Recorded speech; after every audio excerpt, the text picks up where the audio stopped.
আজকে চলে আসলাম মা ইলেকট্রনিক্স অ্যান্ড সার্ভিসিং সেন্টারে। এখানে টিভি, ওভেন, আইপিএস সমস্ত কিছু ঠিক করানো হয়। এখানে আসলেই পেয়ে যাবেন আমার বন্ধু সুজন শেখকে। এখানে দেখতে পাচ্ছেন একটি টিভি খুলতেছে। দোস্ত, এটা কি টিভি, কি সমস্যা? স্যামসাং টিভি মাদারবোর্ডের সমস্যা, পাওয়ার বোর্ডে। আচ্ছা, এখানে যে কোনো টিভির কাজ করানো হয়? হ্যাঁ, আচ্ছা, এভরিথিং সব। এখানে কি কি কাজ করানো হয়? টেলিভিশন, আইপিএস, মাইক্রো ওভেন, ইলেকট্রিকের সব ফোনেই কাজ করি। আচ্ছা, তোমার ঠিকানাটা একটু বলে দাও উত্তরাবাসীর জন্য। এটা হচ্ছে 2 নম্বর চেক রোড, 13 নম্বর রোড, 19 নম্বর হাউস, ডেলি শপিং এর অপর সাইডে।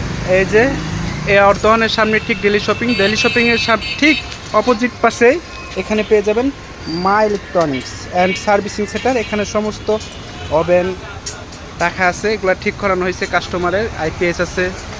এখানে আবার আপনারা দেখতে পাচ্ছেন চার্জার ফ্যান ঠিক করানো হয়, প্লাস চার্জার ফ্যানের যাবতীয় মালামাল এখানে পাওয়া যায়। এখানে রয়েছে যে দেখতে পাচ্ছেন এই সবগুলো টিভি ঠিক করা হয়েছে, কাস্টমার দিয়ে গেছিলো বা বাসায় যায় সার্ভিসিং করা হয় সমস্ত মাল এখানে, প্লাস এসির রিমোটও পাওয়া যায়।